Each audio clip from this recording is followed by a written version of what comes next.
Today, 5 freshmen that are going to help Iowa football win a Big Ten West championship. All coming up today, plus some hoops on Locked On Hawkeyes. You are Locked On Hawkeyes, your daily podcast on the Iowa Hawkeyes. Part of the Locked On Podcast Network, your team every day.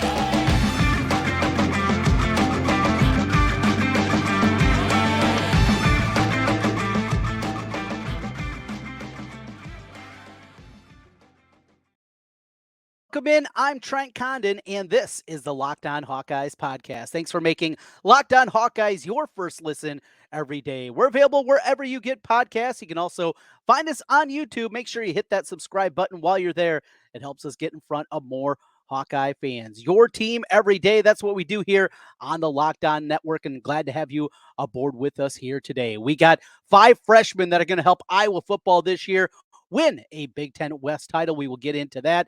Iowa basketball has completed their foreign trips for both the women's and the men's teams. We will get into that here today. And speaking of that women's basketball team, a season sellout. That's right. Over 15,000 strong will be in Carver Hawkeye Arena for every game this season. Absolutely incredible. We'll talk about that as we wrap up the foreign trips. But we start with football. And yesterday, obviously, a lot of conversation about what happened at Kids Day, a full recap of everything that happened at Kinnick Stadium over the weekend. You can go back and check that out in your podcast link. Go back and find that one on YouTube. A real deep dive into things. We're going to take it a step further here. And though we saw a lot of great storylines, obviously, the play of Brian Allen, that was one that was talked about on the defensive line. What we saw from Seth Anderson at the wide receiver position, on and on and on, all those storylines. I want to get into the guys that are going to be depth pieces. Now, I was in a spot this year where they're not going to be relying on freshmen. What they did in the transfer portal, certainly supplementing their roster this season. One of the more underrated jobs, I believe, in college football this year, what Kirk Ferentz and his staff did in order to create what they have with this Iowa football team and filling those holes and not having to rely on freshmen to come in. Now, freshmen in the past, Kirk Ferentz was not real keen on playing the young guys. And that has changed and evolved, and has also had to change and evolve with the change in the rules where now true freshmen or anybody can play 4 games, up to 4 games in a season, and yet still maintain their freshman, their redshirt year. So we've seen that happen a whole lot more, and we'll see that continue. A guy like we saw a year ago in Jazion Patterson. He was a guy that was out there a couple of times. We got to see him in the bowl game, still played just 4 games, though, in the regular season, along with the bowl game. And over those 13 games, that allowed him to now be listed as a redshirt freshman on this year's team. I think we got a handful here that can help out in a myriad of different ways, that can help out in some different roles. And I want to start at the wide receiver position. And this is as good as Iowa's been in the wide receiver position in a couple of years. We've talked about Seth Anderson and really looked the part on Saturday of what he's going to do, making his way in from Charleston Southern. A guy that just seems to understand the position. You can understand that with the bloodlines. His dad, Flipper Anderson, the great Ram wide receiver back in the day. You see it. He just knows how to play the position. He's going to be a real good one for this Hawkeye team. We talk about, obviously, Caleb Brown and still learning the position as a running back at the high school level, transitioning the Ohio State transfer and what he's going to be. But wide receiver is still a position that doesn't have great depth. You know, after we get through the top 4 guys, the 2 that I mentioned there, of course, you throw Nico Ragaini in there along with Deontay Vines. After those top 4, there's still an opportunity. There's still, I believe, a chance for one of the freshmen to help out. Now, 3 freshman wide receivers are on this team, and the one that I believe has the best chance of helping out this year. And maybe it's just for those 4 games. Maybe it's a little bit more. We'll see about that. But the X receiver position is the position that Iowa really still doesn't have when you're talking about those top 4 guys. Those 4 guys are all a little bit smaller in stature. Now, Deontay Vines might be the guy that could be the guy ultimately that becomes the X, but I think there's a chance there. A chance to at minimum help out. And the guy that I go to is Jarrett Bowie. So the X position is that bigger wide receiver. That is your Brandon Smith. That is your Mo Brown. That is your guy, your physical guy, your Marvin McNutt, the guy that can go up in traffic and make plays. He's playing on the outside a whole lot more. That's what you're looking for. And the aforementioned, guys that we talked about, really, that is not the skill set that those guys have. So the opportunity is there, the possibility of getting up there. And Bowie, now he was listed at 6'3" coming out of high school. On the Iowa football roster, though, He's listed at 6'1". Maybe that changed things a little bit. If it's not Jarrett Bowie, another big receiver that they brought in is Dayton Moore. Now, he wears number 20. And this is something I like to throw out there. Also, these freshmen' numbers, just because if you're like me and you see these guys for the first couple of times out there and you're wondering, who the hell is this guy? Well, it will help you out a little bit with the numbers. So, Jarrett Bowie, he's wearing number 84. You see 84 out there on the field. All right, that's a place that you look. And number 20 is Dayton, and he is a big dude. Dayton Howard is 6'5", a really interesting case. And watching both those guys on Saturday, sometimes, and especially with guys that maybe are a little bit more of a project, you see almost fighting with the football as it's coming to them. Both pretty smooth out there. I was really impressed, and Howard is a guy that I'm intrigued by just because he's a Kansas City kid that the locals weren't interested in. Missouri, Kansas, Kansas State didn't have offers from those schools, but Iowa saw something in him, and he's got certainly the size at 6'5" that he could be a playmaker. But my guy, though, is Jarrett Bowie. I'm going to go with him as a guy that can help out this season. Speaking of skill positions on offense, the top three running backs, you're set, obviously, with Caleb Johnson. He is set for a monster year. If this offensive line can do anything this season to make improvements from what we've seen the last couple of years, we're definitely going to see some good things out of that running back group. And of course, what Caleb's going to be able to do. LaShawn Williams, very good, dependable backup. He can be your third down back, catch the ball in the backfield, do some things there, pick up blitzers, get guys that are coming free. That's very important also. And I think he's going to play that role. And then the aforementioned Jazion Patterson. I just continue to be excited about what he can still be, adding some more weight to his frame. He's a sturdy guy, and he runs violent. I mean, he's got some power that comes along with it. But after those three, well, it's probably going to be a freshman. Talked about this a little bit every day. So remember when we talked about the running back position yesterday in the Kids Day recap, Kamari Moulton and Terrell Washington Jr. Two guys, one from Florida, the other from Texas. I'm going with Washington Jr. for a couple of reasons. First, it's already been said that he might be the best pass catcher of this group, a guy that you can play in slot. The jet motion, something that Scott Docterman of The Athletic has wrote about in the past, where when you look at when Iowa uses that jet motion, how much better it helps the run game, how much better it is, not just on the jet sweeps, but just the sheer motion of it. Getting guys moving, getting eyes moving, and opening up some running lanes when they do that. Well, Washington kind of has that kind of skill set that you can use, and they use different guys in a variety of roles. Usually it's kind of that slot receiver, but you can use a running back in there. And Washington, I believe, has the skill set. He's a guy I think that's going to be out there at least a little bit. Again, they're three deep at running back. You're feeling good. Your starter's an absolute stud, and you're good with your backup and your third guy. But at number 4, we'll put Washington in there. He wears number 8 this year. If he trots out on the field, number 8 is Washington, and number 28 is Kamari Moulton. Let's go over to the defense and a couple of guys that can help out over there. How about John Nestor? Now, he was an under-the-radar kind of recruit, didn't have a whole lot of pomp and circumstance to his recruiting, but he has just come in from day one. He was a guy that I continued to hear during the offseason. They thought had a chance to come in here. Looking for depth in the defensive backfield. That's something that we continue to talk about, of finding those new guys. And though TJ Hall, his ascension, Deshaun Lee, we're excited about those at the cornerback spot. Back at safety, and the continued rumblings that there might need a little bit of help, at least early in the season, at the safety position. John Nestor feels like he's a guy that could help out. The other guy, number 14, Khalil Tate, also in the mix right now at that position. I believe we'll see one of those two guys, though, burn their red shirt this year. Helping out on special teams, that's always a place where you see those safeties, the guys that can run down on kickoff teams, do something like that. I believe one of those two guys will play not just the 4 games this season, they will play even more than that, and I'm going to put my money on John Nestor. How about special teams? Speaking of that, and Ben Keeter. I still maintain that Ben Keeter, his days as a linebacker might be numbered.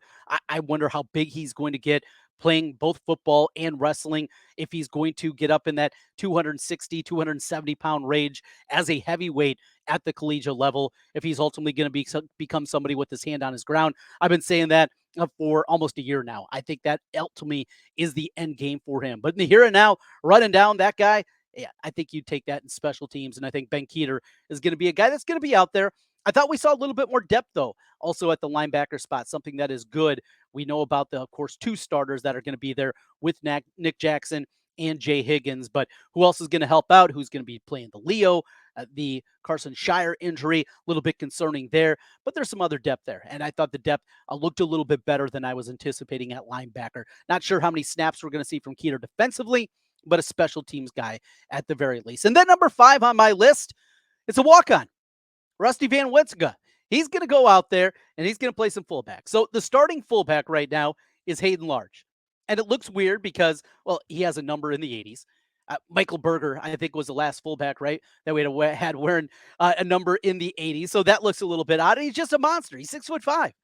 Don't see many 6'5" fullbacks that are out there. Van Wetzica comes from a football family. He knows the grind it's going to take to be a fullback here, but he is a guy I think you're going to see out there trying to helping out in the run game and being basically that glorified guard that plays the fullback position at Iowa. That is the final of the freshmen, I believe, that are going to help Iowa win a Big Ten West Division championship. We got basketball coming up. The foreign trips are over. We will get into both the men and the women and what we saw from them, what we heard, most importantly, about them. Some news and notes on both sides. We'll kick it off with the men's side as they conclude a 3-0 foreign trip with a hard-earned victory in their final game against Barcelona. That's as we continue here on Locked On Hawkeyes.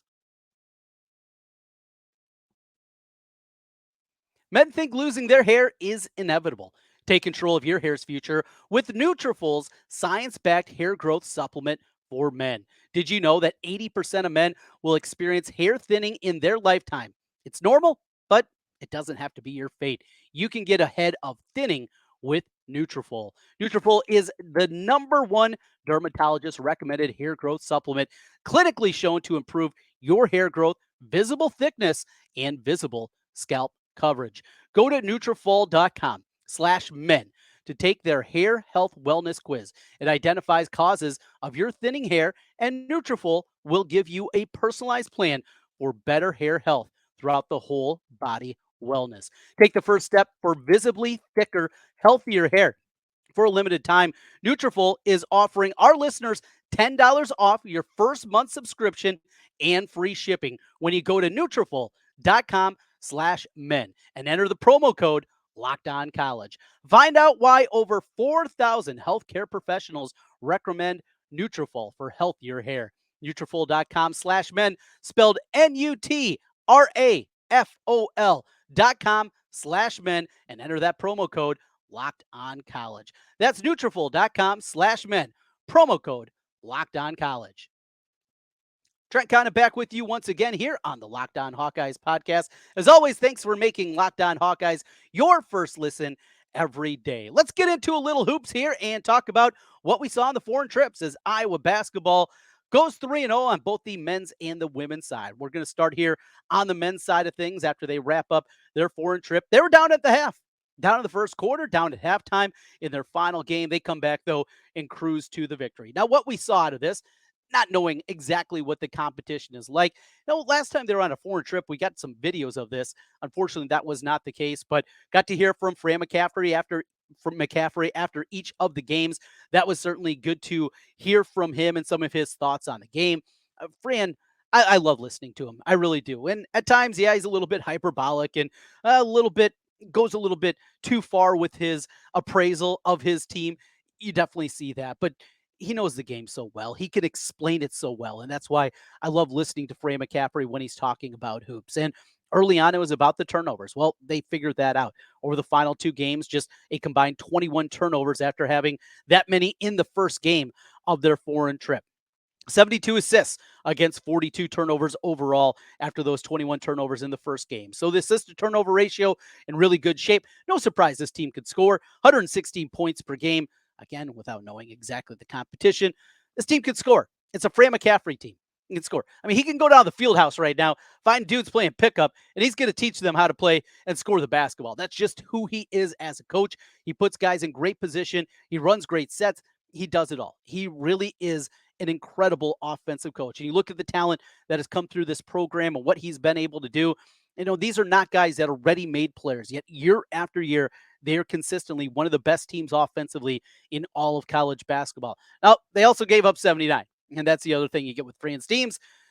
For the most part, outside of the last 2 years of Gasell and Woodbury and Sapp and that crew, they're terrible defensively. And that is not going to change this year. And that remains my biggest concern with this team is how they're going to get stops. But we're not worried about the defense right now. Still something we need to mention. We're just talking about what we saw from this squad. 48% shooting, 39% from three. I think this team will be a better 3-point shooting team than we saw a year ago. Really inconsistent last season. That consistency, I think, is going to jump forward. Probably the start of the show. Ben Krikke was excellent. Not surprised with that. He was the MVC, all first team player over there, guy that was an absolute stud. And he's going to come in and he's going to score and he's going to be a guy that's going to be really, really effective. Same thing with Peyton Sandfort. We're going to get Peyton here in a moment, but I think the buzz guy of this trip ultimately became what we saw from the freshman Owen Freeman. Now, Freeman, and for whatever reason, this was a guy that was a top 100 player nationally. I think I saw him as high as in the 70s early on before he made his commitment to Iowa before his junior year. This was a guy, though, that had big time offers. Purdue and Indiana and Michigan State and Wisconsin and Marquette. I mean, who's who of college basketball was after him in the upper Midwest, and he chose to be a Hawkeye. And for whatever reason, he just kind of fell down the recruiting rankings. He didn't play on one of the big circuits. He wasn't on the Adidas or the Nike circuit. And I'm sure that was a part of it too, because the national people that follow recruiting and watch these guys, where are they going to go? They're going to go to the big tournaments. And he just wasn't there. But you see this guy, hard worker on the glass. This team's going to need help on the glass. They absolutely are. And there's definitely going to be a role this season for Owen Freeman. Anticipate him going to be a guy probably in that 15 to 18 minute a game range. He's going to be the hard worker. He's going to be the power forward that at least I grew up getting used to, right? Just that hard worker and that tough kid that's going to be out there messing it up inside, the Jess Settles, the Greg Bruners, that kind of guy. That's what you're going to get out of Owen Freeman. He's going to be really, really fun to watch. I mentioned Peyton Sandfort. All right, he averaged 19 points. Great, right? Also averaged double-digit rebounds. Competition level, yes, I understand. Put the caveat in there. But 11 rebounds. And Fran said something after the final game. He mentioned about him playing the four, and it got the wheels turning a little bit.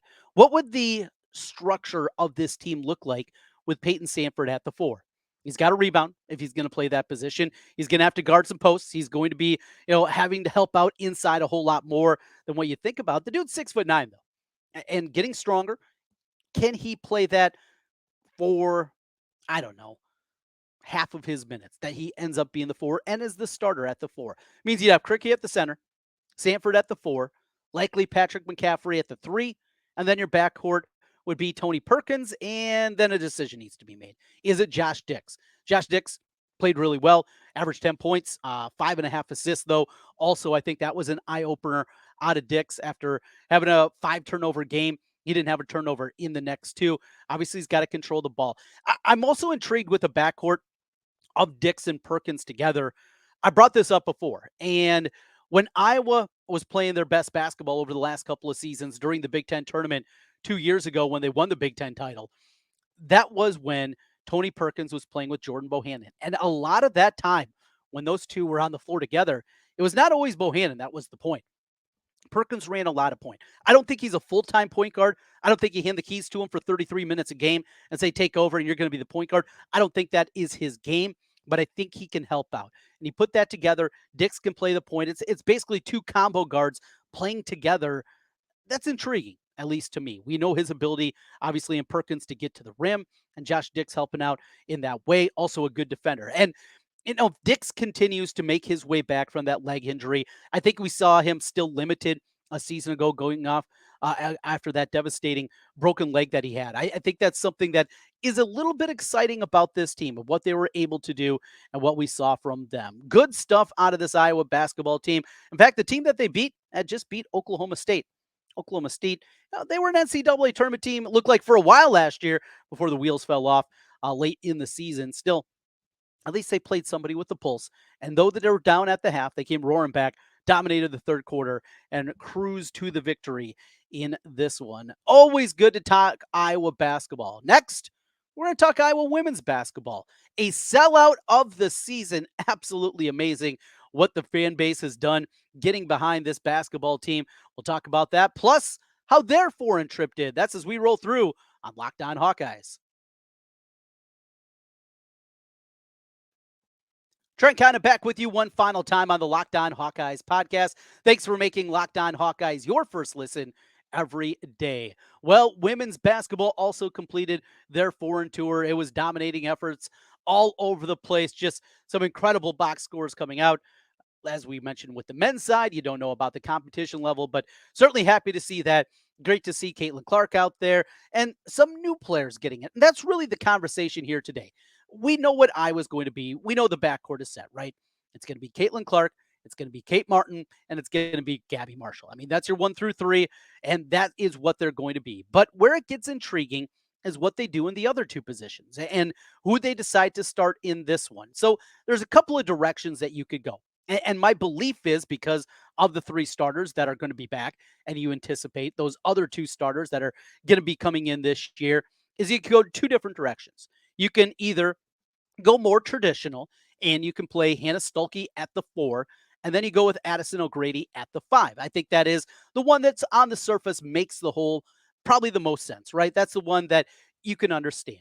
Stuelke, incredibly athletic, showed an ability to knock down some open jumpers. The free throw shooting, which was a problem last year, wasn't great early on. In fact, the first 2 games, she went 0 of 6 from the free throw line, but got better then in the final game and made those numbers look a little bit better. Also knocked down a couple of 3-pointers. That was great to see, extending that range out. We, of course, saw when you had that stretch 4, how much that helps out the offense. Caitlin Clark, her ability to get to the rim, not just what she does with the deep shots, but also having another shooter out there if you're playing with the traditional post. And I think that's what you're going to have with Addison O'Grady. I've continued to believe. I know there were a lot of people up there upset that Iowa basketball, the women's team, weren't able to deliver in the portal. And Lisa Bluter, in an interview just a couple of weeks ago with Chad Leistikow of the Des Moines Register, she mentioned they tried. There wasn't a whole lot of reciprocal part of it, and part of that is NIL and not having the same money that other schools, LSU, would have to spend right now on the women's basketball team. But that aside, I was always of the belief that the center position was not as big of a need as what you had. And a lot of people wanted you to believe. Yes, you lost an absolute stud and what Monica was able to do and what she was, just how efficient she was in the paint. So good. But Jam Jensen develops centers. She's done this for a long time. And this is something that she has done throughout her career, not just at Iowa, but dating back. She knows how to coach post players. The footwork that you see, what she does. And I believe that Addison O'Grady showed enough last year that she was going to take the lead. 75% from the floor during these 3 games. Again, competition level, yes, I know, but still, 75% of the floor from the floor is 75% from the floor. She'll be your center. Stuelke will be your 4. However, the other probably biggest upside play that we saw here was Cydia Falter, who we saw at times a little bit last year. She was a little bit deeper down the bench, but she came in there, can go off the bounce, can get into the paint, but the shot wasn't there last year. I think it was 5 of 24 that she shot from 3-point range. Well, in this offense and what they're going to ask her to do, she has to knock down shots. She did that on the foreign tour. She has a skill set that's a little bit different. Now you're playing small. If you go that direction, play Stuelke at the 5, you put a Falter at the 4, you're playing Gabby Marshall, Kate Martin, Caitlin Clark. That's your starting 5. It's a different kind of look, but I think a Falter, at the very least, had to get the wheels turning a little bit. A couple other names to throw out there. What we saw at the foreign tour, Molly Davis took a step forward. Look, last year after transferring in from Central Michigan, you could see that the game was a lot faster here. Coming from the MAC, playing in the Big Ten, it was just a big step forward. But go back to a guy like Philip Robracher. Remember what we saw from him his first year in his transfer from North Dakota, and then his final season. Now, completely different players, right? Molly Davis is 5'4", 6'11" for Philip Robracha. Completely different in terms of skill set and the kind of players they are. Just I'm talking about making that jump up, getting into the Big Ten level, and it takes time to understand the speed of the game and how different it is. I think Molly Davis has a chance to help out even more this year and add a little bit to the team. And Taylor McCabe. McCabe can shoot the leather off the basketball, and that's what she did over there. Another shooter, that's not a bad thing. We didn't get to see Kylie Feuerbach make her way back from the ACL. We hope that she's going to be ready to go, but some news and notes here for you from the women's foreign tour as they make their way back here stateside. Speaking of that, they're going to be coming home to a sold out Carver Hawkeye Arena all season long. It was announced yesterday that that is going to be the case. That's right. Every single women's basketball game will be a sellout this year for a team and program that has only had 4 sellouts ever at Carver Hawkeye Arena. Now, back in the day, they played Ohio State back under C. Vivian Stringer, and they put 21,000 people in the building. And the fire marshal was not real pleased about that one. Short of that, we saw the sellouts a couple of times last season. What a story this is. The love of this team, of watching Caitlin Clark. And I got to tell you already, got to figure out a way to get a couple of those tickets in the secondary market. And I know they're going to be expensive as we're going to make our way over to a couple of games and bring my daughter over, and looking forward to that. But definitely just an absolutely incredible story. Amazing. The game that'll be played, the exhibition game against DePaul coming up in October out at Kinnick Stadium, how wild that is going to be. And the buzz, it doesn't end here, and it will continue to build. It's definitely here during the fall and into winter as we get ready for Iowa women's basketball.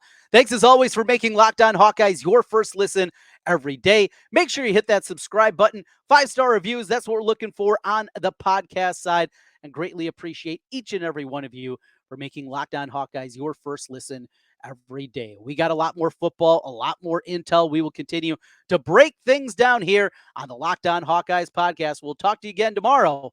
Go Hawks.